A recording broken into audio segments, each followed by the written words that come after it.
പിതാവിന്റെയും പുത്രന്റെയും പരിശുദ്ധാത്മാവിന്റെയും നാമത്തിൽ ആമേൻ. എന്റെ പ്രിയപ്പെട്ടവർ, ഇന്ന് ജൂലൈ 1-ാം തീയതി ബുധനാഴ്ച. അമ്മേ പരിശുദ്ധ അമ്മേ, അമ്മേ പരിശുദ്ധ ദൈവമാതാവേ, കൃപാസനത്തിലൂടെ ഞങ്ങൾക്കും ഞങ്ങളുടെ ദേശത്തിനും അമ്മ മധ്യസ്ഥം തേടി തന്ന എല്ലാ അനുഗ്രഹങ്ങൾക്കും കൃപകൾക്കും ഞങ്ങളിപ്പോൾ ഹൃദയം നിറഞ്ഞ നന്ദി പറയുന്നു.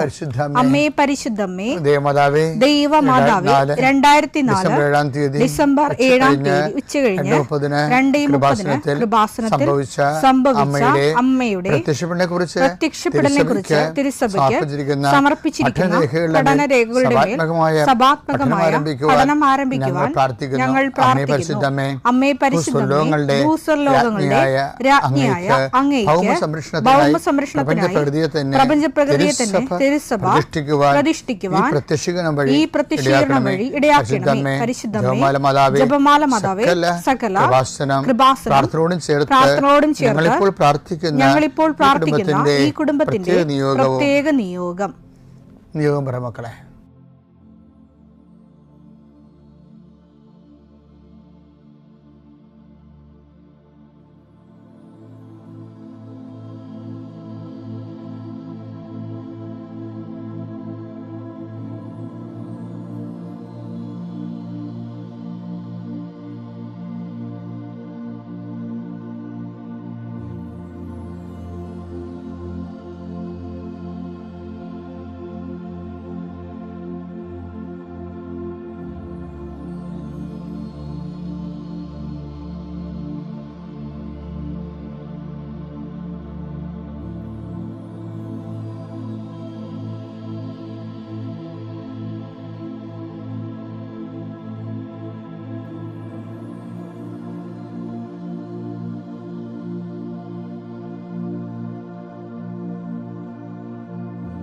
അമ്മയുടെ പ്രത്യക്ഷീകരണത്തിന്റെ ഈ അനുഗ്രഹവേളയിൽ ഞങ്ങൾക്ക് സാധിച്ചു തരുവാൻ കനിയണമേ. ആമേൻ. വിശ്വാസ പ്രമാണം. സർവശക്തനായ പിതാവും ആകാശത്തിന്റെയും ഭൂമിയുടെയും സൃഷ്ടാവുമായ ദൈവത്തിൽ ഞാൻ വിശ്വസിക്കുന്നു. അവിടുത്തെ ഏകപുത്രനും ഞങ്ങളുടെ കർത്താവുമായ ഈശോമിശിഹായിലും ഞാൻ വിശ്വസിക്കുന്നു. ഈ പുത്രൻ പരിശുദ്ധാത്മാവിനാൽ ഗർഭസ്ഥനായി കന്യകാമറിയത്തിൽ നിന്ന് പിറന്ന് പൊന്തിയോസ് പീലാത്തോസിന്റെ കാലത്ത് പീഡകൾ സഹിച്ച് കുരിശിൽ തറയ്ക്കപ്പെട്ട് മരിച്ച് അടക്കപ്പെട്ട് പാതാളങ്ങളിൽ ഇറങ്ങി മരിച്ചവരുടെ ഇടയിൽ നിന്ന് 3-ാം നാൾ ഉയർത്ത് സ്വർഗത്തിലേക്ക് എഴുന്നള്ളി സർവശക്തിയുള്ള പിതാവായ ദൈവത്തിന്റെ വലതുഭാഗത്തിരിക്കുന്നു. അവിടെ നിന്ന് ജീവിക്കുന്നവരെയും മരിച്ചവരെയും വിധിക്കുവാൻ വരുമെന്നും ഞാൻ വിശ്വസിക്കുന്നു. പരിശുദ്ധാത്മാവിലും ഞാൻ വിശ്വസിക്കുന്നു. വിശുദ്ധ കത്തോലിക്കാ സഭയിലും പുണ്യവാന്മാരുടെ ഐക്യത്തിലും പാപങ്ങളുടെ മോചനത്തിലും ശരീരത്തിന്റെ ഉയർപ്പിലും നിത്യമായ ജീവിതത്തിലും ഞാൻ വിശ്വസിക്കുന്നു. ആമേൻ. സ്വർഗ്ഗസ്ഥനായ ഞങ്ങളുടെ പിതാവേ, അങ്ങയുടെ നാമം പൂജിതമാകണമേ. അങ്ങയുടെ രാജ്യം വരണമേ. അങ്ങയുടെ തിരുമനസ് സ്വർഗത്തിലെ പോലെ ഭൂമിയിലും ആകണമേ. അന്നു വേണ്ടുന്ന ആഹാരം ഇന്ന് ഞങ്ങൾക്ക് തരണമേ. ഞങ്ങളോട് തെറ്റ് ചെയ്യുന്നവരോട് ഞങ്ങൾ ക്ഷമിക്കുന്നത് പോലെ ഞങ്ങളുടെ തെറ്റുകൾ ഞങ്ങളോടും ക്ഷമിക്കണമേ.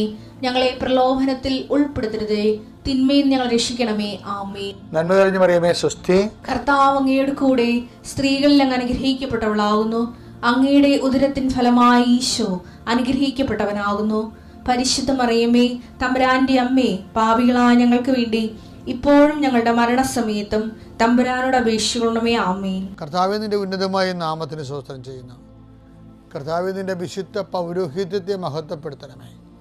കർത്താവെ, സഭയിലുള്ള സാന്നിധ്യം ദൃഢമാക്കണം. 40 വർഷം ഞാൻ അർപ്പിച്ച കൃപാസന അൾത്താര ജീവനോടെ പ്രത്യക്ഷപ്പെട്ട മാതാവിൻ്റെ സാന്നിധ്യം, ഈ കൃപാസനത്തിൽ വന്നിറങ്ങി പ്രാർത്ഥിച്ചു പോകുന്ന ലക്ഷോപലക്ഷം മനുഷ്യരുടെ പ്രാർത്ഥനയുടെ ശക്തിയാൽ ഞാൻ ഇന്നത്തെ ദിവസത്തെ എൻ്റെ മക്കളുടെ ആവശ്യങ്ങളെ കർത്താവിൻ്റെ ദൃശ്യം സമർപ്പിച്ചുകൊണ്ട് ആശീർവദിക്കുന്നു.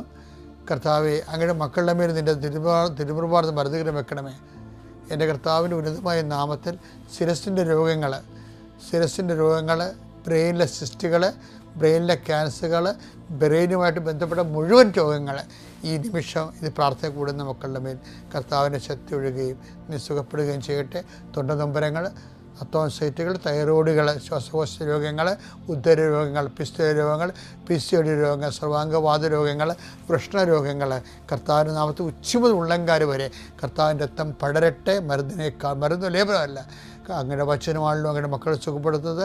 വചനത്തിൻ്റെ കരുത്താൽ ശക്തിയാൽ യേശുക്രിസ്തു ഉന്നതമായ നാമത്തിൽ അങ്ങനെ മക്കൾ സൗഖ്യം പ്രാപിക്കട്ടെ. കർത്താവെ, ഇന്നത്തെ യാത്ര, ഇന്നത്തെ സംസാരം, ഇന്നത്തെ കമ്മ്യൂണിക്കേഷൻസ്, ഇന്നത്തെ ഒപ്പുകൾ, ഇന്നത്തെ എഴുത്തുകൾ, ഇന്നത്തെ ഉപയോഗിക്കുന്ന വാഹനങ്ങൾ, കർത്താവ് ഇന്ന് ചെയ്തു തീർക്കേണ്ട എല്ലാ ഉത്തരവാദിത്തങ്ങളും കണ്ടുമുട്ടുന്ന എല്ലാ വ്യക്തികളുടെ മേലും എൻ്റെ മക്കളുടെ മേൽ കർത്താവിൻ്റെ ശക്തി പ്രവർത്തിക്കുകയും മാതാവിൻ്റെ മധ്യസ്ഥത്തിൽ സഞ്ചാരി മാതാവ് സമയത്തിൻ്റെ അധികാരം നിലമേലങ്കിയാൽ നിങ്ങളെ പൊതുകയും സന്തോഷത്തോടെ നിങ്ങൾ രാത്രി തിരിച്ചു വരാൻ ദൈവം അനുവദിക്കുകയും ചെയ്യട്ടെ. കഴിഞ്ഞ ദിവസങ്ങളിലെ റോജൻ എന്നും പറഞ്ഞൊരു മകൻ സാക്ഷ്യം പറഞ്ഞു. റോജനെയൊക്കെ പ്രസംഗിച്ച റോജന് വീട് നല്ല വീടൊക്കെയാണ്, പക്ഷെ സ്ഥലം കുറവാണ് അവിടെ. അവിടെ എന്നും ഒരു തിക്കുമുട്ടലും ഉണ്ട് വീട്ടിൽ വരുമ്പോൾ അവർക്ക് അപ്പോൾ ഒരു പുതിയ വീട് വെച്ചപ്പോൾ വീടിൻ്റെ സ്ഥലം ഒതുങ്ങി. അപ്പോഴ് വീടിൻ്റെ വെയിലിൻ്റെ പുറത്ത് ഒരു വഴിയുണ്ട്, ഉപയോഗിക്കാത്ത വഴിയാണ്. അപ്പം അതിൽ നിന്ന് അത് 1 സെൻറ്റ് സ്ഥലം കിട്ടിയാൽ ഇവർക്ക് കുറച്ചുകൂടി സൗകര്യം ഉണ്ടാകും. പക്ഷേ ചോദിച്ചാൽ തരുമോ എന്നറിയത്തില്ല. ചില ആൾക്കാർ നമ്മൾ ആവശ്യം പറഞ്ഞു തന്നാൽ പിന്നെ അവർ ലോകത്തില്ലാത്ത വിലയൊക്കെ പറയത്തില്ലേ, ഞങ്ങളത് കൊടുക്കാൻ ഉദ്ദേശിക്കണില്ലെന്ന് പറയും. 12 കൊല്ലം നമ്മളെ നടത്തും. അവർക്കൊരാവശ്യം ഉണ്ടാകത്തില്ല ചിലപ്പോൾ. ഒരു ഭാരപ്പെട്ട നാട്ടിൽ നടപ്പുള്ള വിലയാണെങ്കിൽ കൊടുത്ത് കാശ് മേടിക്കണമല്ല. പക്ഷേ ഇവരങ്ങനെ അവർക്ക് കാശ് ആവശ്യമില്ലാത്തത് കൊണ്ട് നമുക്കത് തരാതിരിക്കണം, എന്തെങ്കിലുമൊക്കെ ഏടാകൂടങ്ങളുണ്ടാവില്ല. അപ്പോൾ ഈ ഏടാകൂടങ്ങൾ കുറേ ഉള്ളത് കാരണം ഏറ്റവും വലിയ ഏടാകൂടം അതൊന്നുമല്ല. ആ സ്ഥലത്തിൻ്റെ ഉടമസ്ഥൻ്റെ വീട്ടിലൊരാൾ മരിച്ച്, ആ കുടുംബം മരിച്ചു. അപ്പം അത് 3 മാസം ആയുള്ളൂ. 3 മാസമായി. അപ്പോൾ ഇവർക്ക് റോജനെയൊക്കെ ചോദിക്കാൻ ഒരു റിലക്റ്റൻസി, ഇങ്ങനെയുള്ള കണ്ടീഷൻ ചോദിക്കണോ. ഇപ്പം നമ്മൾ ചോദിച്ചില്ല, അവർ വേറെ ആർക്കെങ്കിലും സ്ഥലം വിറ്റുപോയാൽ നമ്മൾ എന്ത് ചെയ്യും? ഇപ്പം ചോദിക്കണ്ടേ. അപ്പം അങ്ങനെയൊക്കെ ചിന്തിച്ച് അവസാനം ഇവർ 3 അമ്മയും ഭാര്യയും റോജനും സെപ്പറേറ്റ് ഉടമ്പടിയിലാണ്. ഒരു കുടുംബത്തിൽ തന്നെ 3 ഉടമ്പടിയാണ്. അപ്പോൾ അവർ അവസാനം പരിശുദ്ധാത്മാവ് നിങ്ങൾ ചോദിക്കാൻ പറഞ്ഞു. അപ്പോൾ അവർ ചോദിച്ച് ചോദിക്കണത് വിഷമമുണ്ട്, ഞങ്ങളങ്ങനെ ഉദ്ദേശിച്ചിട്ടില്ല, നിങ്ങളെ വിഷമിക്കാൻ ഉദ്ദേശിച്ചിട്ടില്ല. ഇപ്പോൾ വീട് വെച്ചപ്പോൾ ഒതുങ്ങിപ്പോയ സ്ഥലത്തകത്ത് പെരുമാറാൻ സ്ഥലമില്ല, ഞങ്ങൾക്ക് 1 സെൻറ്റ് സ്ഥലം കിട്ടിയാൽ കൊള്ളാമെന്ന് പറഞ്ഞു. ഇവരോടത്ത് എന്തെങ്കിലും 1 കൊല്ലം കഴിഞ്ഞ് തരാമെന്നവരൊക്കെ പറയുമെന്ന് വിചാരിച്ചത്. പക്ഷെ അവർക്ക് കാര്യങ്ങൾ പെട്ടെന്ന് മനസ്സിലാകുന്ന ആൾക്കാർ, ആ വീട്ടുകാർ. അത് പറഞ്ഞ് അതെന്താ, കുറച്ച് പണിയുണ്ടത്, വീട്ടുകാരൻ്റെ പുരയിടത്തു നിന്ന് പേരിൽ നിന്ന് എൻ്റെ പേരിലോട്ട് മാറ്റണം, എൻ്റെയും പിള്ളേരുടെയും പേരിലോട്ട് മാറ്റിയാൽ തരുന്നതിന് കുഴപ്പമൊന്നുമില്ലെന്ന് പറഞ്ഞു. അപ്പോൾ അവർ വില നിശ്ചയിച്ച്. പക്ഷെ അത് 1 മാസത്തിനുള്ളിൽ ആ സംഭവമില്ലെന്ന് പറഞ്ഞു. റോജൻ്റെ ഈ സാക്ഷ്യം കേട്ടപ്പോഴേ എൻ്റെ മനസ്സിൽ ഉണ്ടായിരുന്നൊരു സംഭവം, നമ്മൾ ഈ അപേക്ഷയൊക്കെ പൂരിപ്പിക്കത്തില്ലേ, അപ്പോൾ നമ്മൾ ബാങ്കിൽ അപേക്ഷയൊക്കെ പൂരിപ്പിക്കണം, വേറെ എന്തൊക്കെയല്ല ഇൻ്റർവ്യൂവിൻ്റെ അപേക്ഷയൊക്കെ പൂരിപ്പിക്കണം. താഴെ ഒരു സെക്ഷൻ ഉണ്ടായി, ഫോർ ഓഫീസ് യൂസ് ഒള്ളി അല്ലേ, ഫോർ ഓഫീസ് യൂസ് ഒള്ളി എന്ന് വെച്ച് കഴിഞ്ഞാൽ അത് ഓഫീസിൻ്റെ കൺകറൻസ്, അത് ആ അപേക്ഷ വെരിഫൈ ചെയ്ത് അതിനെ റെക്കമെൻഡ് ചെയ്യുകയോ അല്ലെങ്കിൽ റിമാർക്ക് എഴുതി മാറ്റുകയോ ചെയ്തിട്ട് ഓഫീസ് സീൽ വെക്കേണ്ട സ്ഥലമാണ്. ഫയലിലേക്ക് പോകണമെങ്കിൽ ഓഫീസ് ഒപ്പും വേണം, മാനേജറുടെ ഒപ്പും വേണം, ഓഫീസിൻ്റെ സീലും വേണം. അതിന് പിന്നെ ചില അണ്ണന്മാർ അതൊന്നും അറിയാതെ അവിടെ കയറി എഴുതും. ഇങ്ങനെ കുറേ ആൾക്കാരുണ്ട്. എന്ന് വെച്ചാൽ ചിലത് ദൈവം തന്നെ ചെയ്യേണ്ടതാണ്, അവിടെ ഓഫീസ് യൂസ് ഉള്ളിയാണ്, ദൈവം തന്നെ ചെയ്യേണ്ടത്. നമ്മൾ ചെയ്താൽ ശരിയാകത്തില്ല, നമ്മൾ ചെയ്താൽ അത് ക്യാൻസലാകും മിക്കവാറും. ഈ അറിയാൻ പാടില്ലാത്തവർ കയറി ഓഫീസിൻ്റെ പേപ്പറെ കയറി കുറേ പേരൊക്കെ എഴുതി നമ്മൾ സ്വന്തം കാര്യമൊക്കെ എഴുതി വെക്കണില്ലേ, അതുപോലെ വരും. അപ്പം ദൈവത്തിൻ്റെ ഭാഗത്തു നിന്നുള്ള കാര്യം ദൈവം തന്നെ ചെയ്യേണ്ടത്. അപ്പം നമ്മളെന്താ ചെയ്യേണ്ടത്? ദൈവത്തെ കൊണ്ട് അത് ചെയ്യിക്കണം. അതിനെന്ത് ചെയ്യണം? ദൈവം നമുക്ക് വേണ്ടി അത് ചെയ്യാൻ. അപ്പോൾ ബൈബിൾ പറയത്തില്ലേ, ഇവൻ ഇത് ചെയ്തു കൊടുക്കാൻ ഇവൻ അർഹനാണ്.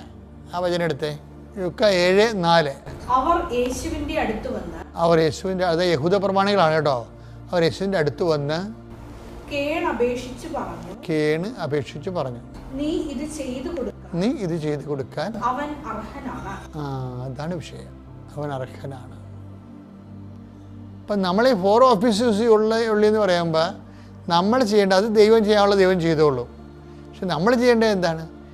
ഇത് ദൈവം അത് ചെയ്തു തരാൻ, ആ ഓഫീസിലെ വർക്ക് കൺകറൻസ് ചെയ്തു തരാൻ, സീൽ ചെയ്തു തരാൻ, സൈൻ ചെയ്തു തരാൻ നമ്മൾ തന്നെ ദൈവത്തിരുസനെ അർഹരാക്കേണ്ടതുണ്ട്.